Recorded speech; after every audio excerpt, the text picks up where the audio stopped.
Hey there, Grumpy Old Fart here. This is a compilation video of some of my greatest hits. Hope y'all enjoy them. Poltergeists. Now, normally I do a specific event or a house or an area or whatever that's can be classified as haunted. This is a bit different. I'm going to do something on poltergeists by themselves. For those of you who don't know what a poltergeist is, the name poltergeist is a German word. It means noisy ghost. And these restless spirits have plagued mankind for time immemorial. Everybody remembers the classic movie Poltergeist. It's one of the best scary movies of all time. The namesake of that movie has been a staple of the paranormal world far longer than the word paranormal has existed. Nobody knows when the first such spirit was encountered, but we know it was well before the 1650s. Famous, or rather infamous, poltergeist cases include the Glen Luce, L-U-C-E, the Glen Luce Devil from 1654, the Drummer of Tedworth from 1662, the Epworth Rectory from 1716, the Stockwell Ghost from 1772, the Bell Witch from 1817, Angelique Cotton from 1846, the Great Amherst Mystery from 1878, and then get it into more modern times, the Borley Rectory from 1937, Rosenheim from 1967,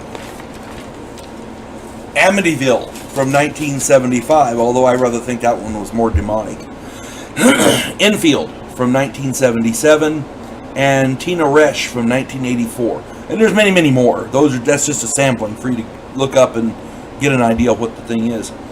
Poltergeists infamously throw stuff around, stack furniture, and levitate people. They sometimes manifest themselves as fearsome entities. Many skeptics try and explain the occurrences away as psychokinetic energy manifested due to a variety of reasons like marital strife or puberty, that kind of thing. We all go through puberty. Not all of us throw stuff around telekinetically. I'm just saying. Such mental hardships can explain some of the occurrences, but by no means can it explain all of it. Furthermore, given the sheer number of poltergeists reported, it would mean that a great portion of the human race is gifted with such psychokinetic abilities, much more so than any researcher has ever postulated. Also, the reports of portals in and around the places where poltergeists have been experienced lends credence to them being otherworldly. I've done a video on portals, go and check it out. There's a lot of people who think that the portal thing is hogwash, and it's very possible. I'm not saying it's not. But I've seen some things, and I've heard things. If it's faked, it's a hell of a fake. If it's a hoax, it's a well-worn hoax because it's been around for centuries. The whole portal situation. When you have Native Americans, the natives of Australia in the outback, and you have ancient Egyptians, and you have ancient Chinese people, all talking about portals to other worlds.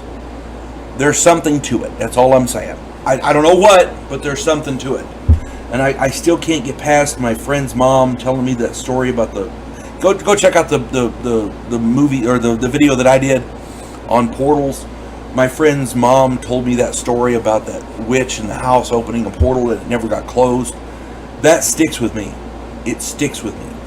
That's all I'm saying. Many modern cases of poltergeists have been investigated by professional paranormal investigators such as Ed and Lorraine Warren.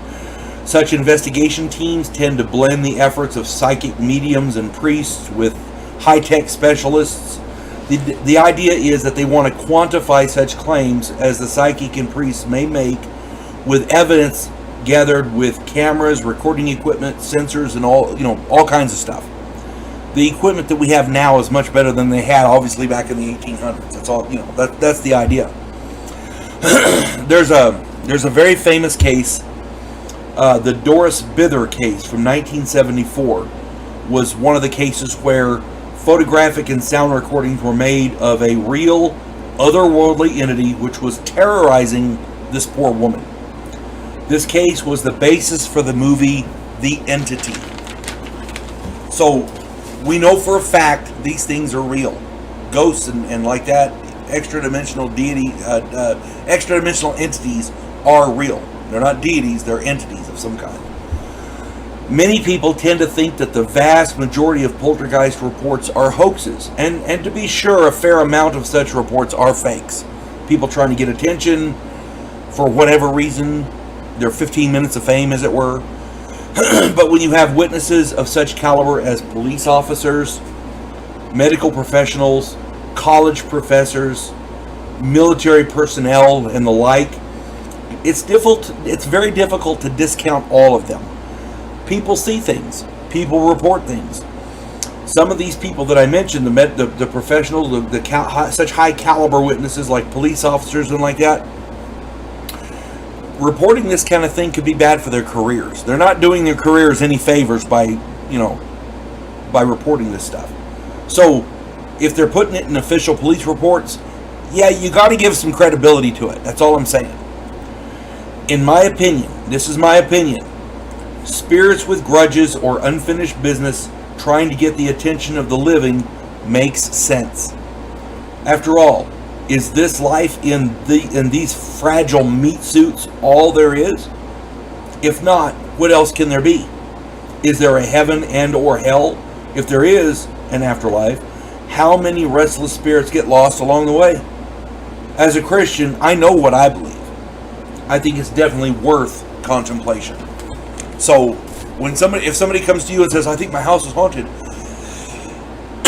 suggest that they see some professionals, contact some professional paranormal investigators. Because if it's real, then they'll know. If it's fake, they'll know. If it's a simple misunderstanding, electrical problems in the house, rodents in the attic, whatever, they'll know. They'll be able to figure it out. But it's better for the people who are undergoing this and experiencing this phenomena. It's better for them to know, because if it is real, ignoring it's not going to make it go away. And if we can help somebody, we need to do that. About the Grand Canyon, I had no idea this place was such a hotbed for paranormal activity. The Grand Canyon in Arizona is one of the most famous national landmarks in America. It was formed 5 to 6 million years ago. It's a mile deep and up to 18 miles wide. It is over 270 miles long. It became a U.S. national park in 1919. This area has been continuously occupied by human beings since the Ice Age. It's home to multiple First American peoples, the Native Americans, First Americans, whatever nomenclature you want to use. With all that history, there's bound to be ghosts here. There can't not be ghosts here. Reports of paranormal, odd, tragic, or just plain weird happenings permeate the history of this place. I'm going to list a few of them here. Ghosts. There's a ghost of a wandering woman in a white robe and scarf. She's seen frequently walking along the rim and the North Kaibab Trail. Legend says she committed suicide in her cabin after her husband and son were killed in a hiking accident. She's still looking for them. Then there's the missing newlyweds, Glenn and Bessie Hyde. They vanished on their honeymoon trip in 1928. Bessie wanted to be the first woman to ride up the river in the canyon.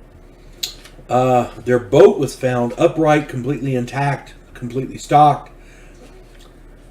People have seen them walking together on the river's edge. Sometimes they're holding hands, sometimes they're not. There's caverns there where they have found skeletons and things like that. the manager of the caverns, and as I understand it, of the El Tovar Hotel. His name was Gary Ringsby.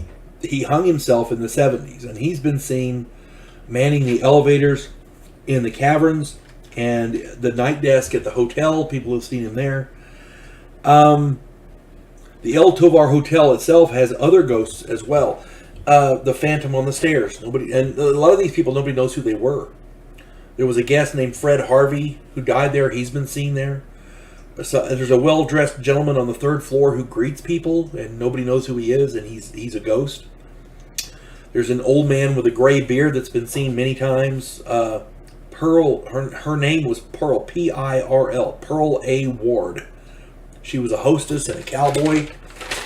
Her grave apparently is there. On June 30th, 1956, there was a mid-air collision over what they now call Crash Canyon.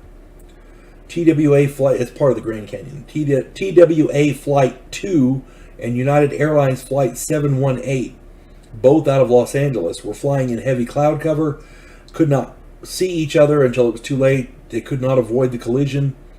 All personnel on board were killed. Their ghosts, the crew and the passengers, their ghosts have been seen wandering the canyon floor.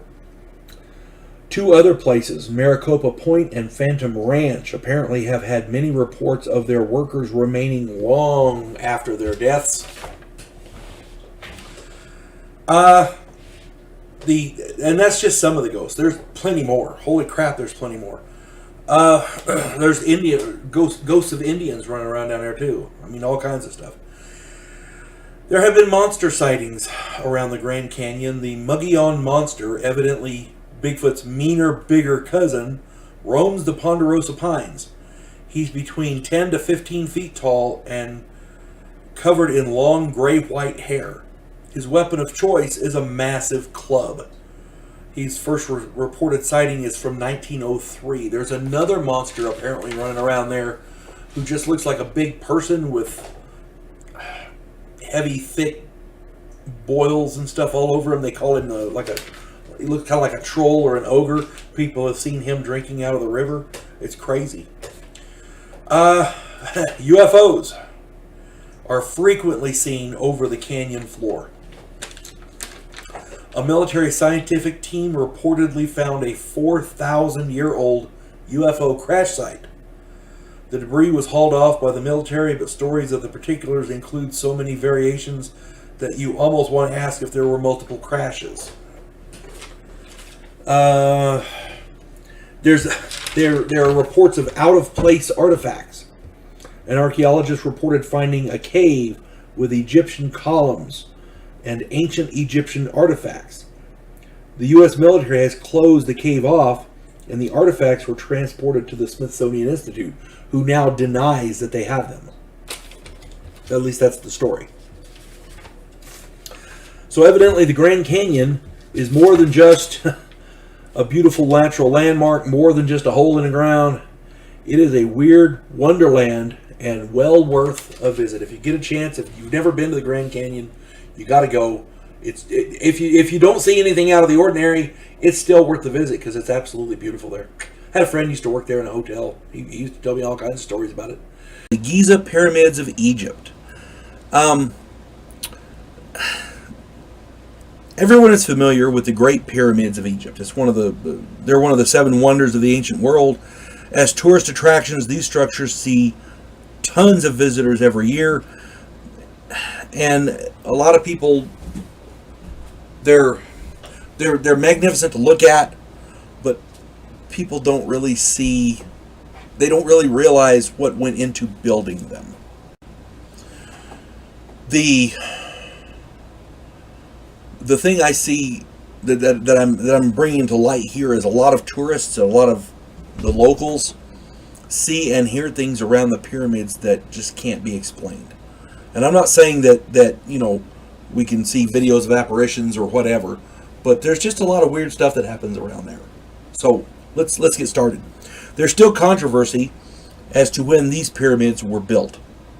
The most conservative estimates put them at about 5,000 years old, which means they were there at least 3,000 years before Christ walked the earth.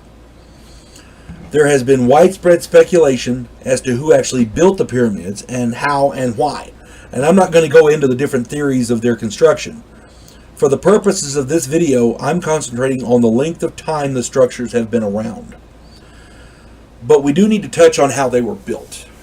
If mankind built the pyramids, which is the most likely scenario, with the technology of the time, then we know several truths. These are absolute facts. Massive amounts of slave labor had to be employed. If they weren't slaves, these people were dedicated people. Holy crap, they were religious zealots or something. The best explanation I can see at this point was slave labor, because we know slavery was big in the area. The diet of said slaves was not ideal. Working conditions were horrifically harsh. Water had to be carted to the site. The builders did not have the wheel or even iron. The pyramid builders cut granite and limestone blocks totaling billions of tons using copper tools.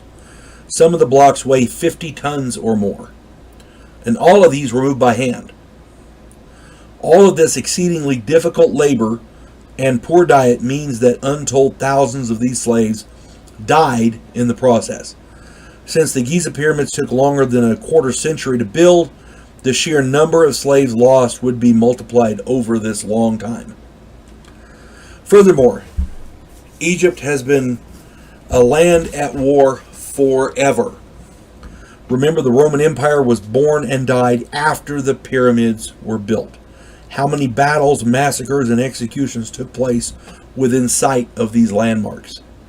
All we know of are the historical records, which are woefully lacking. What this boils down to is that the Giza pyramids may very well be the most haunted structures on Earth. How many slaves, warriors, soldiers, thieves, commoners, kings, pharaohs, concubines, people still walk the sands of Giza, of the Giza Plateau, possibly unaware they've even passed?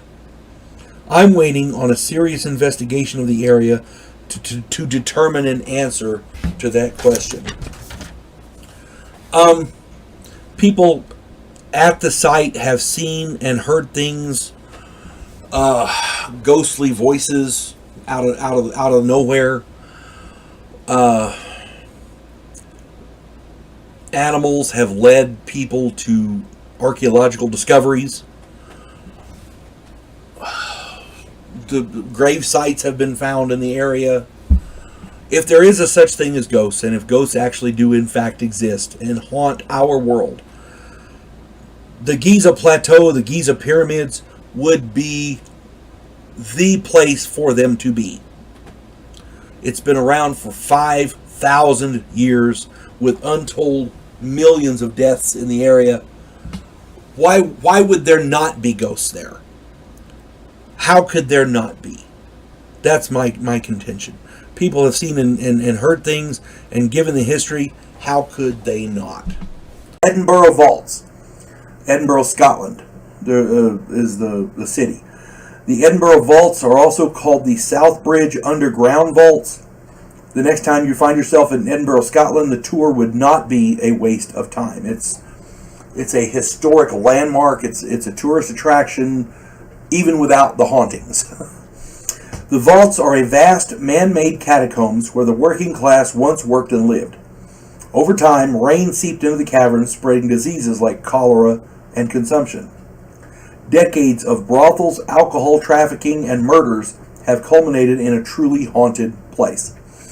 If there was a place for ghosts to congregate, this is it. Okay, it's like the Paris, the catacombs under Paris, that kind of thing. This is basically the same concept. 40,000 years of geological activity and glacial movement have created a natural defensive position, a huge rock with 3 steep cliffs and a long sloping hill to the top. Local people have used this as a defensive outpost for almost 3,000 years. A fortress was built sometime between 1058 and 1093, Big Stone Fortress. Bridges were built to connect the high points of the old town of Edinburgh, because it's a very hilly region. The longest of the two, the South Bridge, had 19 arches supporting the road over the Cowgate Ravine. Tenement buildings were constructed on either side of the bridges, enclosing the arches and forming the Edinburgh vaults. By the mid-1800s, the vaults were being used as workshops. When the rains caused the diseases to spread, illness and death, the city council moved all the legal residents out. This meant that the caverns became a haven for the poor, the underbelly of Edinburgh. During the Irish potato famine of 1845 to 1847, destitute Irish settled into the vaults. Prostitution, whiskey distilling, gambling, fighting, and murders were all commonplace. By the early 20th century, the vaults were sealed off. Excuse me. In the 1980s, the vaults were rediscovered. They started doing tours down there. When the vaults were open to tourism, it wasn't long before strange things began to occur. Now we get into the haunted stuff. That was a quick history. Now comes the hauntings. Multiple mediums located and identified the exact same ghost. And there's a hell of a lot more than one. There's more than a dozen. People feel uncomfortable in these places. They hear all manner of strange things, like footsteps, moans, disembodied voices, even bloodthirsty shrieks. Children's laughter is also prevalent throughout the vaults. Multiple ghosts have been reported, and not all of them human. Many birds have been seen, and they're not normal birds. They're ghostly apparitions. Also, the ghost of a shaggy dog has been known to plop itself down at a visitor's feet.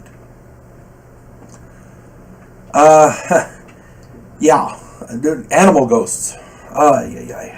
Jack is the ghost of a little boy in 18th century garb. Many other ghost children have been reported as well, but Jack is the one that's most prevalent. However, the most notorious presence in the vaults is a dark figure in knee-high boots, rough trousers, and the trousers are stuffed into the boots, and he wears dirty, ruffled white shirts. He's a dirty, ruffled white shirt. He's called Mr. Boots because of those boots.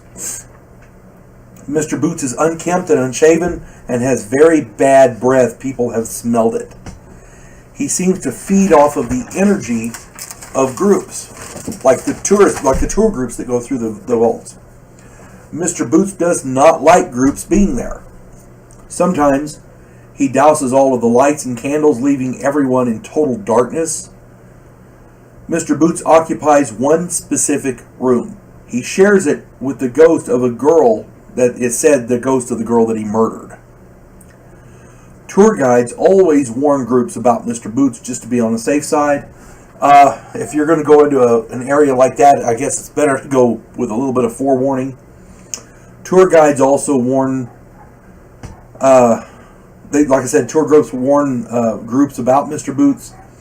When Mr. Boots is really angry, he can be heard stomping along the various corridors, and many people have seen him. That's how we know what he looks like. Considering that there's no way to know exactly how many deaths occurred in the vaults, and it's likely that many more than 100 people died there, more than 100 murders occurred there, chances are that Mr. Boots has a hell of a lot of company, and I would love to visit that just for the haunted aspect, but I'm a history buff as well, so, I guess those two go hand in hand. You can't go to a historical spot without a chance of running into a ghost, and since I enjoy the paranormal as well, it kind of goes hand in hand. So, if you get a chance, check out the Edinburgh Vaults. If you get the opportunity to go to Scotland and go to Edinburgh, take a tour. The worst thing that'll happen is Mr. Boots turns the lights out. Tower of London. Here we go. The White Tower has a long and bloody history and has been the site of many reported ghost sightings. The tower was originally a wooden structure, and stone construction began in 1078. It took decades to build. Successive monarchs added on to the structure over the centuries. This tower has contained royal apartments, a mint for minting coinage, armory, menagerie, different critters, and a jewel house where the crown jewels are still kept. So it's still active, it's still there, it's got guards, it's a fully functioning edifice, the whole 9 yards. It gained notoriety as a prison for the royal elites, I guess. They didn't send regular prisoners there. If they had a royal who was convicted or accused of something, or they wanted to get him out of the way, they sent him to the Tower of London. Anybody who fell in disfavor usually got sent there. An interesting side note, the very first prisoner that was ever sent there was also the very first prisoner who escaped. They give the royal prisoners a lot of privileges, hosting parties, that kind of thing. This guy brought in a bunch of wine, and while the guards were drinking, he had, in one of the barrels, he had secured a rope, and he climbed out a window, and had some Confederates down there with, this is in England, it wasn't the American Confederates, but it was, they were allies. They had a boat down there. He jumped on a boat and headed to Norway. Yeah. I forgot to write down his name, but brilliant guy. First prisoner to put in there was also the first guy to escape. Imagine that.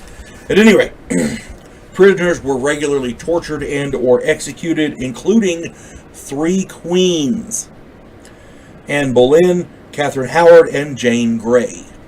Not Jean Grey from the Marvel X-Men, Jane Grey. 2 princes were also strangled to death. Young boys strangled to death in their sleep. This tower is notorious. It is excuse me, infamous for this kind of thing. Anybody who thinks the ruling class in England didn't get their hands dirty, you got another thing coming. These guys were as bloodthirsty as any barbarian. They just went about it in a little more organized fashion. That's it. These 2 princes were in line to rule, and the guy who was in charge didn't like that, so guess what? They got strangled in their sleep. The tower is reportedly one of the most haunted places on Earth. People have been seeing ghosts there since forever. Since 1100, I think. Margaret Pole, Countess of Salisbury, can be heard screaming and running around, presumably running from her executioners. This lady was executed in the tower, and people see her and hear her, or excuse me, they hear her screaming and running around. So, Queen Anne Boleyn can be seen walking on the greens with her head under her arm. Yeah. The 2 boy princes that were strangled can be seen playing and holding hands, presumably looking for an escape. All in all, if you want to see a ghost, the Tower of London would probably be a good first stop. If you're going to tour haunted places in the world, you missing the Tower of London would be an atrocity on your part. The Poveglia Island. Poveglia Island is it's a historical island. It's had a really checkered history. It's got a lot of stuff wrong with it, and it's just not a good place. The island sits in the Venetian lagoon between Venice and Lido in northern Italy. It's a very small canal divides the island into 2 parts. An octagonal fort sits on the island. It used to be part of a series of forts. It was originally intended to control the entrances to the lagoon. Most of the others have been, well, I'm not sure what happened to the others, but one of them sits on this island, and it's an old one from the 1700s, I think it was. In 1776, historical date in more ways than one, the island came under the control of the Public Health Office of France. In 1793, of Italy, excuse me. In 1793, there were several cases of the plague on 2 ships, so the island was converted into a confinement station for the ill. The island was supposed to be a check-in point for people coming to Italy, and when the plague came in on a couple of ships, they just turned the island into a confinement area for the ill. It's called a lazaretto, is what they called it. This lazaretto was closed in 1814. Another historic date. I don't know why it keeps falling on that. I guess there is such thing as coincidence. I don't know. During this time, 1793 to 1814, it was used as a quarantine station for victims of the plague and other diseases. Essentially, the sick were sent there for 40 days to see if they would die or recover. Many were left there long past the 40 days and died anyway. Thousands of these bodies were burned. Now, I know that sounds harsh, but when you have really bad, serious illnesses and you have no cure for them, sometimes quarantine is the only way to go. We were quarantined for a while with that lockdown here a while back. Nobody liked it. Maybe it was necessary, I don't know. My contention is this. When you know for a fact people are dying, and you know for a fact there's a way to quarantine people who have it so it doesn't spread to the other people, yeah, quarantine, I guess, is the way to go. Now, a lot of those illnesses have cures, or at least treatments, successful treatments. Back then, they didn't have it. Remember, this was 1793 to 1814. It's not like modern medicine existed. In 1922, the existing buildings were converted into a mental asylum. Just gets better and better. The hits just keep on coming. Later, it was used as a nursing home long-term care facility until its closure in 1968. Nobody likes those things, but they serve a function. It is not possible to know exactly how many people died on the island, but the estimates are as high as 2 million. Again, as far as the quarantine thing goes, the quarantining sick people, you can't really blame them. It's harsh, I know, but you can't really blame them. People regularly collected plague victims and bodies and burned them, so that was the standard treatment of the time. As far as the mental asylum, everybody knows how bad mental patients were treated in the 20s and 30s. Putting them on this island just adds to the problems. Centuries of torment, suffering, sickness, insanity, and death have left this island scarred. There's no way this place could be free of hauntings and restless spirits. Visitors have reported hearing footsteps and screams, as well as seeing lights, orbs, and even apparitions. If there was a place that's going to be haunted, this island is it. You got plague, disease victims, not to mention warfare. Warfare. You got the quarantine place, you got the warfare, you got a mental asylum, and then a place where old people were just sent to die. There's going to be spirits at this place. You can't get around it.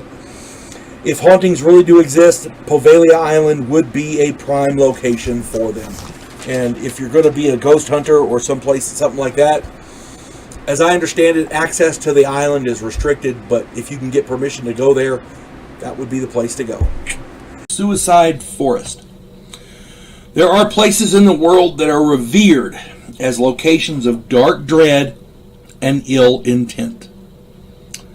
If there was ever a place that moniker fit, that description fit, it would be the Suicide Forest. I'm going to see if I can pronounce this properly because it's in Japanese, so bear with me. Aokigahara. I'm going to spell it. Aokigahara. Aokigahara Jukai. Jukai. Aokigahara Jukai. It's in the shadow of Japan's Mount Fuji. It is an ancient forest as haunting as it is beautiful. It's called the Sea of Trees. Its more well-known nickname is the Suicide Forest. Each year, dozens of people walk into these woods with the intent of dying there. The bodies are there. The forest is so vast and so thick that suicide victims can go years without being found. When they are found, many times they are left there like some kind of a macabre display for hikers. You know, somebody ventures off the path and they find one of these things, one of these bodies. And by the way, leaving the pathways is illegal. The paths are monitored by police on remote video cameras. I don't know, maybe they're afraid to go in there too.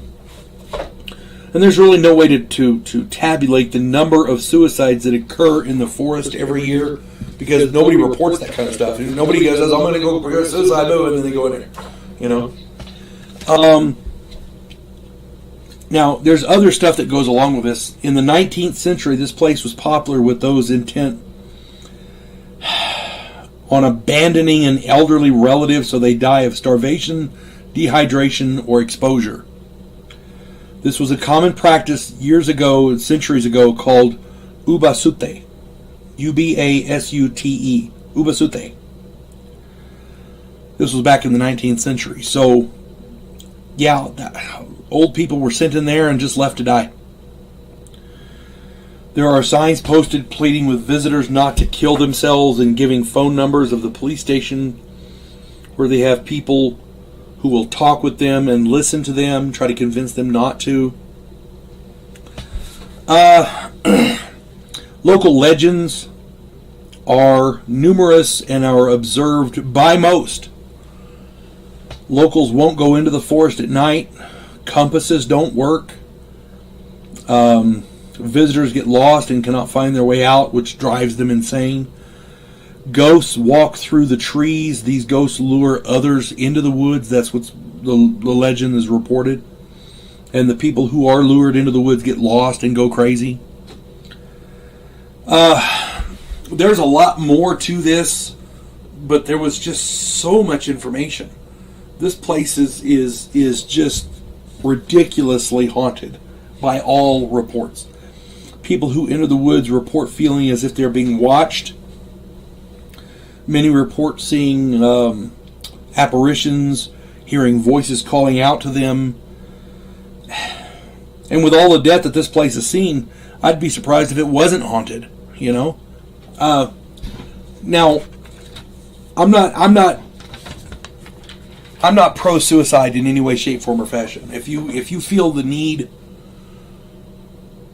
to self-harm or to kill yourself or whatever, commit suicide, don't do it. Find some help. There's people out there who are willing to listen.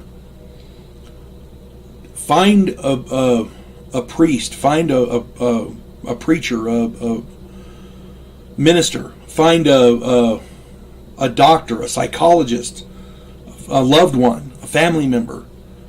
There's somebody out there willing to listen, willing to help you. Don't commit suicide. It's not worth it. I'm a firm believer that every person is a library. When a person dies, that library, some libraries are bigger than others because of the age thing. Young people have a smaller library than older people. Older people are like, their library is the size of Manhattan because they've lived so long and they've experienced so much. When any person dies, that library is lost. Imagine losing a library before it even gets started. Young people are committing suicide because of all the time because of these COVID lockdowns and things like that. And it's crazy. Don't do it. Find somebody to talk to. Okay? It's just not worth it. Get some help. Okay? Now, that being said, this suicide forest here is just, I've seen pictures of it. The pictures give you goosebumps. There is, I don't know why anybody would go in there, to be honest. There's only I don't know of a reason to go in there. I really wouldn't. It's a beautiful place to look at. If you're flying over it, that's great. But you couldn't pay me to go in that forest. Not because of the haunting, just because it's creepy. So, an area that is fairly well known, but isn't really talked about a lot. I'm talking about the French Quarter in New Orleans. New Orleans, Louisiana. There's a part of that town called the French Quarter. It's also called the Vieux Carré. I believe that's how it's pronounced. Vieuxcarre, and the accent is on that last E. Vieux Carré, I believe it's called. It is the oldest neighborhood in New Orleans. The new neighborhood was founded in 1718 and often is called the crown jewel of New Orleans. It's romantic, it's mysterious, it's got that jazzy feel to it, jazz music kind of feel to it. Old world architecture and bohemian charm all wrapped up into one. Known for its food, some of the restaurants go back for 100 years or more. It's just wonderful. Jackson Square and Bourbon Street are there. It's packed with history. The French Quarter is steeped in a rich history of love, war, piracy, voodoo, outlaws, slavery, lawmen, politics, and revenge. With over 300 years of history, including the War of 1812, pirates, and outlaws, it's no wonder people see ghosts all over the place. And let's not forget the Civil War, too. That was there, too. If ever there were a place where ghosts would congregate, this is literally the place. If you're going to hang out someplace in the afterlife forever, for hundreds of years, you couldn't pick a much better place than the French Quarter. Good food, good people, good atmosphere, good music. You literally can't go wrong. The Andrew Jackson Hotel is one of the highlights here. In the past, it was a boarding school. A fire caused the death of several children. Those kids are still seen and heard playing in the halls. Lafitte's Blacksmith Shop. It's a bar over 100 years old, a tavern. It houses the ghost of a pirate who was beheaded for stealing from the great Captain Lafitte himself. The Palace, also known as the Sultan's House, was the site of gruesome murders, including one victim who was evidently buried alive. Guests report shrieks, screams, odd smells, and a plethora of apparitions. Le Laurie Mansion, I believe that's how it's pronounced. Le Laurie, L-A-U-R-I-E, Le Laurie Mansion, was owned by a man who graduated at the bottom of his class from medical school. He owned an inordinate number of slaves, a whole bunch of slaves, more than he needed. And apparently he experimented on them and tortured them. Did medical experiments and tortured him and all kinds of stuff. Townsfolk formed an angry mob to get him, but he and his wife managed to escape. Visitors report evil presences, some of which follow them home. A lot of them see many, many different apparitions. And this is not all. I didn't even touch on the voodoo, the Civil War, the post-war outlaws, all of which add to the tapestry that is the paranormal French Quarter. If you want an interesting place to visit on vacation, consider New Orleans. And if you do visit there, don't you dare miss out on the Vieux Carré. Vieux Carré. Vieuxcarre. I hope I'm saying that right. Vieux Carré. Anyway, the French Quarter there in New Orleans. I drove through there one time. I am sorry to say I did not stop. I should have. It's just got such a fascinating history. I'm a history buff as it is. I love rich history, and that place, even without the ghosts, it has such a great history. The Harrisville haunting. Now, I've always found ghost stories to be riveting, but I take he said, she said stories with kind of a grain of salt. One person or a pair of people can be mistaken or duplicitous. It might even be a hoax, you never know. Either way, a few witnesses can be totally unreliable. That's why this story is so believable. There have been generations of witnesses, both local and out of town, who have seen, heard, and experienced tons of stuff. For the record, the movie The Conjuring was based on this house. The house in question is in Harrisville, Rhode Island. It was built in 1736. The story goes that one of the original residents of the house was Bathsheba Sherman. She was said to have been a witch who was caught sacrificing her child to Satan. She later committed suicide so she could inhabit the house forever.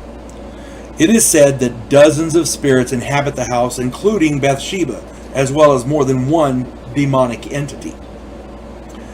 Now, the story with The Conjuring starts in 1971. The Perron family bought the house and the 200-acre property. It was the mother, the father, and they had 5 daughters. And from day one, paranormal experiences were the norm. An old man was seen in the house as they were moving in, and nobody knows who he was. One of the kids noticed him, and they thought it was just one of the neighbors or, some relative or whatever. They heard weird noises, footsteps, and whispers were all through the house. They heard all kinds of stuff. Household items seemed to relocate themselves throughout the house. Doors would open and close by themselves. Benevolent entities tucked the children in at night, and these entities were considered quote-unquote babysitters by the children. One ghost, a woman, would kiss the children goodnight on the foreheads. One entity would sweep the kitchen when nobody was around. So, yeah, in that respect, a lot of them may be benevolent. We don't know. All of this seemed harmless, and the family did not feel threatened. One neighbor did give them a warning to keep the lights on at night for the sake of the children. Then the situation became much darker. The children were attacked in the barn by unseen entities. They started hearing whispers about the dead bodies of 7 soldiers buried in the walls. Yeah. So if you start hearing whispers about the dead bodies in the walls, yeah, that would get me.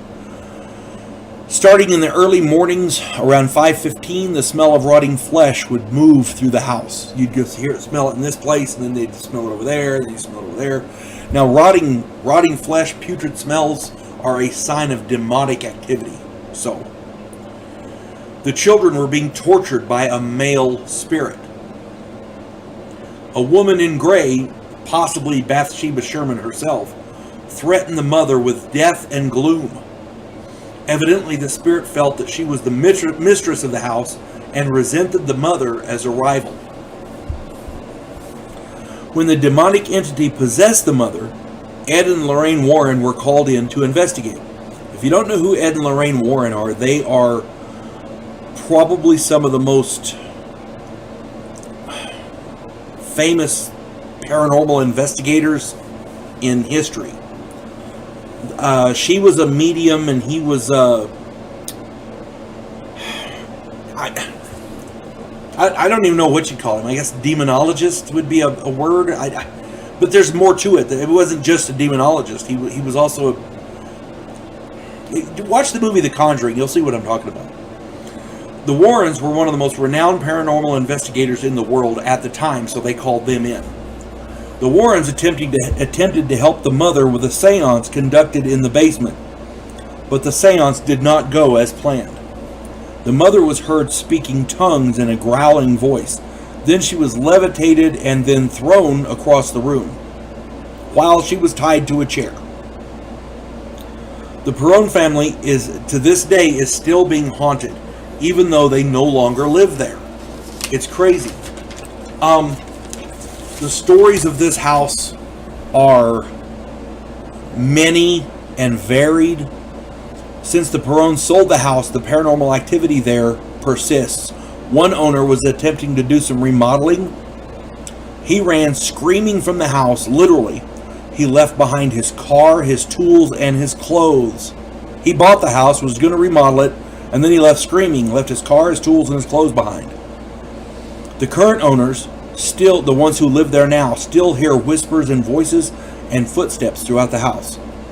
Now, to be fair, I gotta throw a little, because this is a great story, but I want to throw a little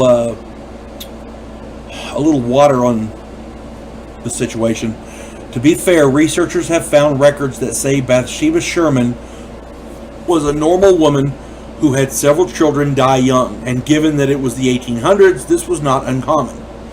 Be that as it may, that does not explain away all of the other paranormal activity that has been documented in the house. And when I say documented, oh my lord, documented. There's photos and videos and affidavits, sworn affidavits.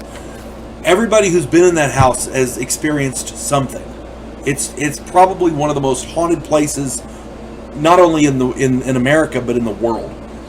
So yeah, in that Harrisville farmhouse in Rhode Island, that's just it's freaking creepy. Okay, you couldn't get me to go in there. This is about the Pirate's House. Located a block from the Savannah River in the most historic section of Savannah, Georgia, this place is a landmark. It has had several different buildings over the years, but originally it was built in 1754 by seamen, sailors, in the settlement of Savannah, which was first founded in 1733. They founded Savannah in 1733, and this house was built in 1754. From its beginning, the Pirate's House was a dangerous place, full of pirates, scallywags, and other shady types. This was a favorite spot for grog and rum for seamen from all over the world. Sailors visited from everywhere. This was one of the more famous pubs in the world. The most famous pirate to visit the pub was Jean-Pierre Lafitte, who married a woman from this area, from Savannah, that area. The Pirate House has gone through, as I said, several buildings over the years, but its current incarnation has been there for centuries. In the Pirate's House rum cellar, there was a tunnel connecting the building to the Savannah River.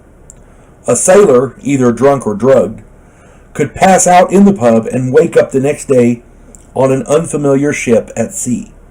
Being Shanghai wasn't limited to Asian ports or San Francisco. Press gangs were infamous in the area, and if you don't know what a press gang is, they get a group of big tough guys together and they go out looking for quote-unquote volunteers for sea duty. A ship had to have so much crew or it couldn't operate. And when you couldn't get volunteers, you made volunteers. That's what press gangs were for. So, with over 250 years of history, rife with pirates and other criminals and their activity, it's no wonder ghostly activity is prominent here. Lots of violence happened here, lots of robberies and fights. Sorry, a doggy emergency. Anyway, there was a lot of violence here, a lot of robberies, a lot of fights. As I said, the press gangs were out looking for volunteers, and most of the volunteers, when you were talking about press gang, most of the volunteers they didn't go willingly. We'll just put it like that. So there was lots of fighting going on. There's a lot of ghostly activity happens in this place. A guest was holding a drink glass, which was suddenly and inexplicably filled with Spanish moss. A young couple asked if the ghosts were real, and in response, a stack of drink glasses in a pyramid formation exploded right in front of them. And we're not talking where they fell down. We're talking they exploded with shards of glass going everywhere. People hear odd noises, footsteps banging on the walls and doors, disembodied voices, all kinds of stuff like that. Very, very prevalent there. The owner and another man were spending the night, and the other man was a prominent skeptic. This guy did not believe in ghosts. He thought it was all hogwash. Well-known skeptic. This man and the owner both witnessed a full shot glass of rum disappear right in front of them. As in, it's there, and then suddenly it just fades away and disappears. Right in front of them. Multiple witnesses at different times have seen a big burly man in period clothes, like a sailor, sitting at a table. These witnesses span multiple generations, because many people come to come to this pub and, my great-grandmother saw this, my grandmother saw this, my mother saw this, I know I've seen it. That kind of thing. This big burly man has been seen by many people over multiple generations sitting at a table. When this man looks at the witness, whoever the witness is, that witness is invariably suddenly fear-stricken. That has been reported every single time that he looked. They'll say, people have said, "Well, I saw him, but he didn't look at me." Whenever they see him and he looks at them, suddenly they're just racked with fear for whatever reason. This guy induces fear in people. Computers have gone haywire and crashed, and on one occasion spewed, quote, hate and, quote, die. Those two words, hate and die.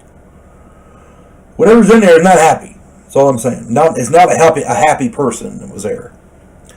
The most prevalent and long-running ghost seen in the building is that of the pirate Flint. Flint, evidently, died in one of the rooms as he yelled for more rum.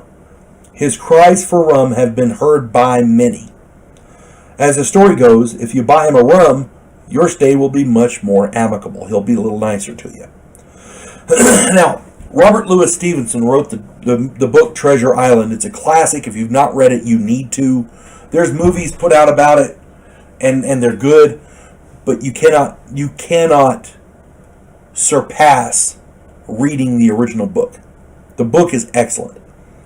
Robert Louis Stevenson based the characters in that book on real-life people. Evidently, Flint was one of them. If you ever find yourself in Savannah, Georgia, and have some time to kill, don't pass up the opportunity to visit the Pirate's House. You will not regret it. The lore, the history, the fun, and in some cases the terror is palpable. The Rose Hall Plantation. The Rose Hall Plantation in Montego Bay, Jamaica, was built and or established in 1770. Now, the plantation itself was owned by John Palmer, and this was it's got a storied past. But I'm going to go back into the history of this place for a little bit, and please bear with me, and you'll understand why it's one of the most haunted places on the planet.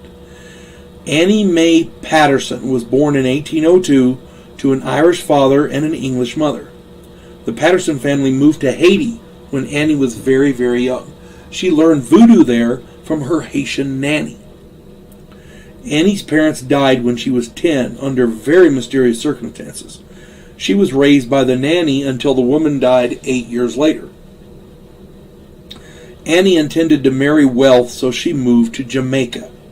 She quickly gained the attention of the English plantation owner named John Palmer, the guy who owned the Rose Hall Plantation. They married, and Annie became the mistress of the plantation. Quickly becoming bored with Palmer, she began taking lovers, using slaves in that capacity. When she grew tired of her lover, whichever slave or whatever it was, or if she thought that Palmer was becoming suspicious, the slave lover would be murdered. Sometimes by herself. Sometimes she got other people to do it. But this was a fairly common occurrence by all accounts. After 6 years of marriage, she poisoned Palmer and inherited his money. I think there's a law about you have to be married for so long before you inherit the money, and she waited 6 years and then she poisoned the guy and got his money. The slaves began referring to Annie as the White Witch. Annie married and murdered 2 more husbands, taking their wealth as well. Annie also enjoyed watching slaves getting flogged or beaten for her amusement. She had a streak of sadism. Each time a husband died, their room was closed off forever.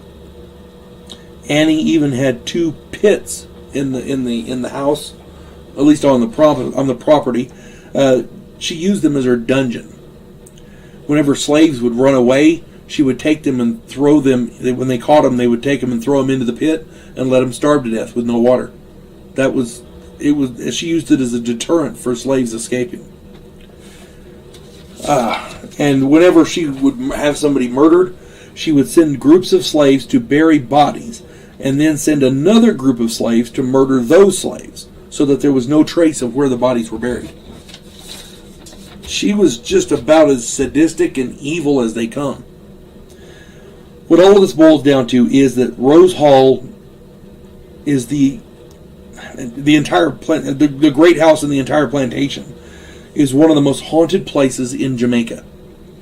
Tourists and staff alike have reported dozens of apparitions, slamming doors, ghostly screams, disembodied voices, cold spots, you name it, it's there. They've experienced it.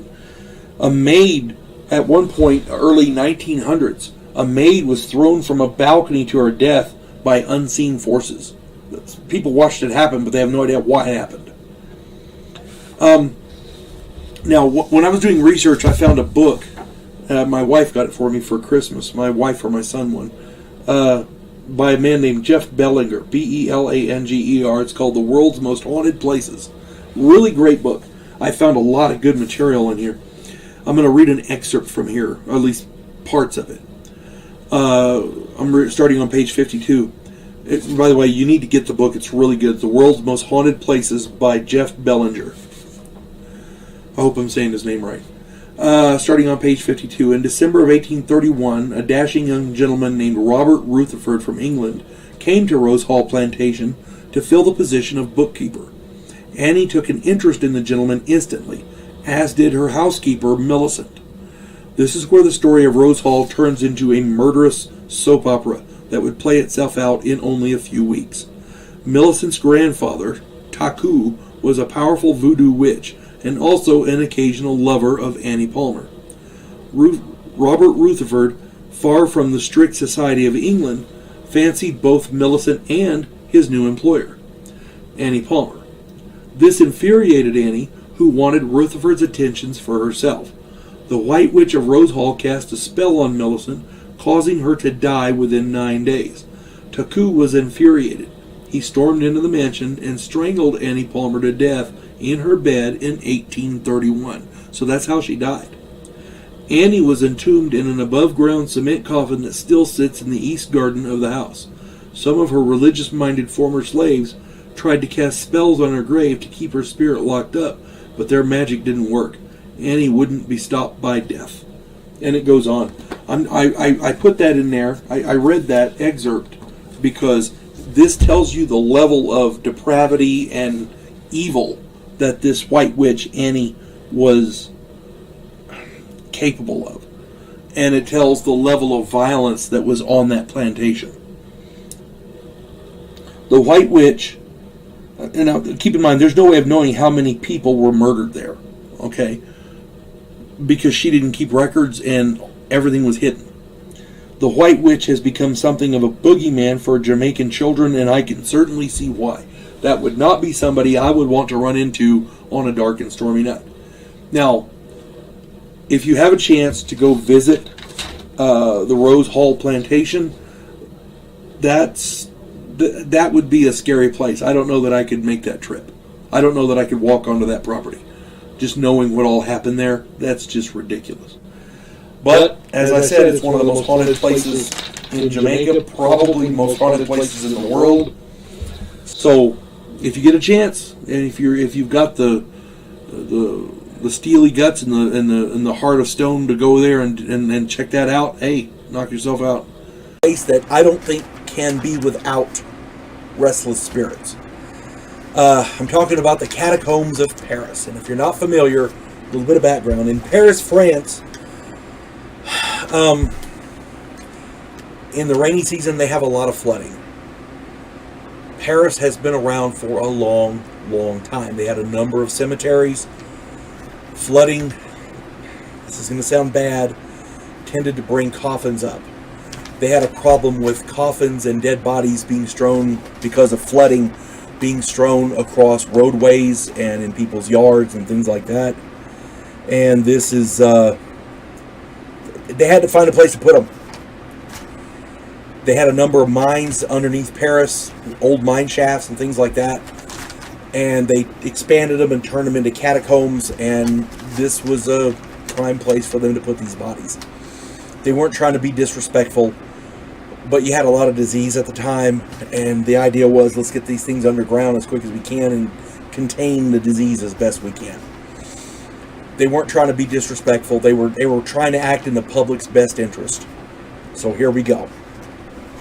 In Paris, France, one of the most exciting and beautiful cities in Europe, there's a place where the dead evidently do not rest. Did I say in? I meant under. Under Paris lies a series of catacombs, caves and tunnels, mine shafts, where the citizens of Paris took their dead for decades. These tunnels started out as a series of mines, but were converted to tombs to hold the dead. Flooding caused the bodies of nearby cemeteries to spill out onto the streets and grounds of neighboring properties, so the authorities decided to start moving the dead into these tunnels. The transfer of bodies took from 1774 to 1800 or even later. The catacombs hold more than 6 million bodies. There are 7 levels of tunnels in this complex. In 1871, French revolutionaries called communards massacred a group of nobles in one of these underground tunnels. During World War II, the French resistance used the tunnel system extensively to liberate Paris. The Nazis also established an underground bunker in these catacombs. Fighting in the tunnels was fierce. So it's not just the dead that were buried there. We have warfare being conducted there as well. We have revolutionary battles, not from the American Revolution, but from French revolutionaries, communards, communists, Nazis, fascists, whatever you want to call them. Visitors to the catacombs have reported hearing haunting cries of "Vive la Commune," and gunfire can be heard echoing in other areas. So apparently the spirits down there are restless, and they're still trying to do whatever they were doing before. They don't know they're dead. Clearly the dead who were packed into the catacombs and the others who actually died there are not inclined to be silent. In a tomb where over 6 million share their final resting place, it's no wonder that many people report ghostly activity. Today, the catacombs are maintained as a museum.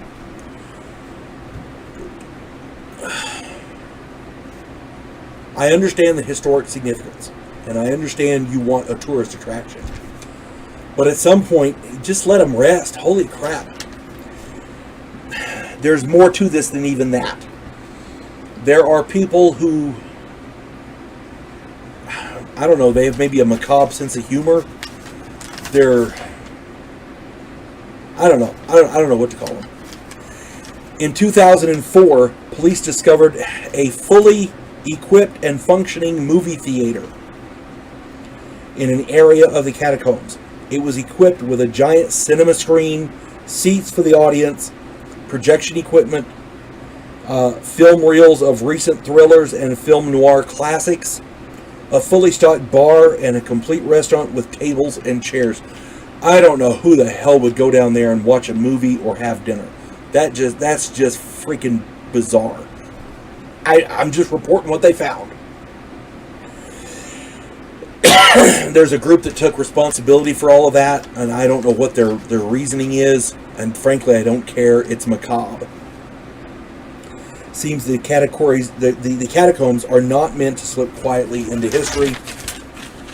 The dead that are there, I'm sure, would rather just rest in peace. The people who died there would probably want to be left alone. I have no idea why people are doing that kind of crap down there. It's one thing to have a museum and people respectfully go through and observe. This is what happened. This is history. But building a movie theater and a restaurant down there, to me, ew, no. Historic haunting video of the White House. The history of the home of the President of the United States is well documented. From its initial construction and completion in 1800 to its burning by the British in 1814, through its rebuilding and subsequent use since then, the White House has seen the history of our nation with a front row seat. So rather than, excuse me, rather than rehash the history of the building, I thought I might just list the different paranormal activity which people have reported there. Here we go. William Wallace Lincoln, a 12-year-old son of Abraham and Mary Todd Lincoln, died of a typhoid-like illness in 1862. His spirit was the first one to be encountered, at least the first one that we know of, that somebody actually recorded.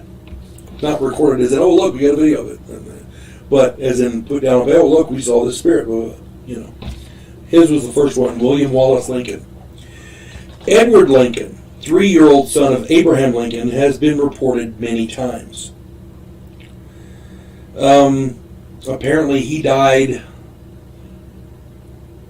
pretty close to there as well. I don't know if it was actually in the White House, but, you know. Alec, the Lincoln's brother, has also been reported multiple times. Now, again, I don't know if this guy died in the White House or not, but he's been reported there. Let me drink coffee.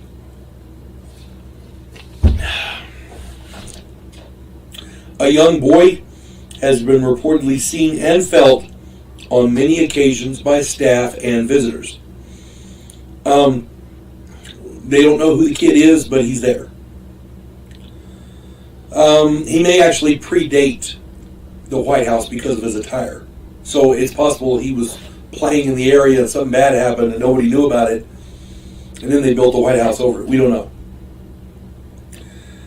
The ghostly or semi-transparent apparition of a woman in white has been seen along the top railing there above the stairwell.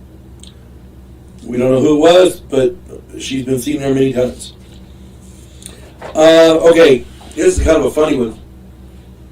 Somebody, and I don't recall who, ordered workmen to take out the rose garden in the back of the White House there. When the workmen showed up with their tools, their shovels, and what all to get rid of these roses, Dolly Madison is said to have shown up and protected her rose garden, because she's the one who put it there, from these workmen. She said to protect her rose garden from those who would remove it. And guess what? The rose garden is still there. So Dolly Madison is probably still there protecting her roses. Abraham Lincoln himself is said to visit certain dignitaries from time to time. There was a dignitary, I want to say he was from Africa, and there was a knock at his door at night. He went and opened the door, and Abraham Lincoln was there. So Abe is still making the rounds, apparently. The ghost of a British soldier, apparently lost and confused still in the War of 1812, apparently roams the halls. The War of 1812 was horrendous. That's where in 1814, they burned the White House down, the British did. It was like part 2 of the Revolutionary War. And apparently there's a British soldier still trying to figure out what he's supposed to do. So, staff and guests have reported lights turning on and off by themselves. They hear footsteps. They've heard a crying woman. Voices in unoccupied rooms.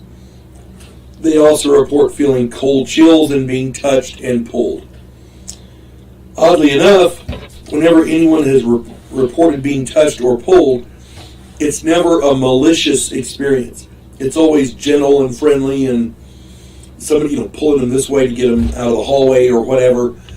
It's not like somebody. The spirits aren't trying to hurt anyone. Well, unless you mess with Dolly Madison's roses, apparently. She got apparently quite irate. The occupants of the White House have seen our nation through some of the bloodiest periods in American history. That kind of experience is sure to leave emotional imprints on not only the people, but the location. And as I understand it, that's a big part of hauntings in general. Abraham Lincoln reportedly felt personally responsible for every death in the Civil War. Imagine going through eternity with that guilt on your conscience. Stone's Public House. Stone's Public House in Ashland, Massachusetts was built in 1832. It is still active as a restaurant and tavern. It's no longer a hotel, but that doesn't mean it doesn't have its share of overnight guests, if you know what I mean. Captain John Stone heard that there was a railroad line to be built through Ashland. So he built the inn near the rail station. You know, location. Smart guy. It was originally called the Railroad Boarding House. John Stone ran the inn himself for only a few years. He sold it to his brother Napoleon. Many famous people, including Daniel Webster, stayed at the inn. I believe he made a speech there, some sort of an address. The establishment has had many owners over the years, mostly retaining the original owner's name on the billboard in various forms. The first person credited with exploring the ghosts in the inn was Leonard Cappy Fournier, who purchased the inn in 1976. A renowned psychic named Ralph Bibbo, B-I-B-B-O, has stated that there are several ghosts who haunt the inn. According to Bibbo, around 1848, John Stone killed a traveling salesman named Michael when the salesman was accused of cheating at a poker game. As I understand it, Stone intended to knock him out with his pistol, but he ended up hitting him too hard and killed him. The body was allegedly buried in the basement, although it has never been found. And people have tried to dig up the basement to look, but nobody's found the body. So, on June 11th, 1862, 10-year-old Mary Jane Smith was struck by a rail car and brought to the inn where she died. There's also a curse attached to the girl's bloody dress. I'll get to that here in a minute. Behind the bar is a very intriguing photograph of a band performing in the pub. In the grain and texture of one of the wooden support beams is a very clear image of a man with a big black mustache and dressed in old-fashioned clothes. This is believed to be John Stone. In the basement, workers found a hidden room that was evidently a stop in the Underground Railroad. You know, they were smuggling escaped slaves out of the Old South. It ran apparently from 1830 to 1860. The workers found a water barrel, a cot, and some old blankets in the room. So apparently it had been used, you know. Now, over the years, employees and guests have reported apparitions, disembodied voices, both old and young disembodied voices. People being tapped on the shoulder, being touched, footsteps, banging noises, furniture moving by itself, and of course the smell of pipe smoke. Now on the third floor, up in the attic, Mary Jane Smith's bloody dress is there, and when it's been moved, the ghostly experiences follow it wherever it goes. People have gotten downright creeped out and scared and brought the dress back. A manager from decades ago evidently still haunts the place. Runaway slaves who never made it to freedom still inhabit the inn, evidently. John Stone has been seen sitting at the bar more than once. Michael, the salesman, is evidently still hanging around as well. Mary Jane Smith evidently watches over her dress on the third in the third floor up there in the attic. An old woman has been seen sitting at a table waiting, like she's waiting for someone. A little girl has been seen in a second floor window. She's apparently a different spirit than Mary Jane Smith. She seems in distress. And there's many, many more. You would be, as a matter of fact, you would be hard pressed to find an employee, current or former, who doesn't have some kind of ghost story about working there. Stone's Public House is credited as one of the most haunted and spiritually active places in America. If you are ever in Ashland, Massachusetts, stop in for a drink. You never know what or who you're going to see. Alcatraz Prison. Before we get into this, it's that time of year my allergies are kicking my butt, so just, bear with me. I'm sorry if I make disgusting noises, please forgive me. All right. Alcatraz Prison sits on Alcatraz Island in San Francisco Bay. It was first discovered in 1775 by Spanish explorer Juan Miguel de Ayala, A-Y-A-L-A, Ayala. He named the island La Isla de los Alcatrazes. the island of Pelicans. And I hope I'm saying all that right, especially his name. Everybody deserves to have their name said right. The U.S. Army began construction of a military fortress on the island in 1853.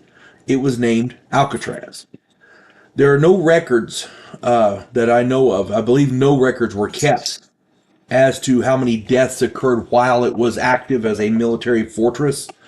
But there are catacombs beneath it and other, we just don't know how many people died there. But due to climbing crime rates during the gangster era, Alcatraz began a makeover into a prison suited for such hardened prisoners in 1934. Some of the best-known inmates of this prison included Al Capone, Robert Stroud, known as the Birdman of Alcatraz, Machine Gun Kelly, and Doc Barker of the Ma Barker gang. Alcatraz finally closed its doors in 1963.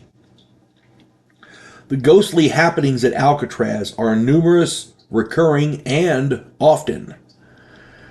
They happen a lot. People hear strange wailing sounds. They hear disembodied male voices actually speaking to people in different cells.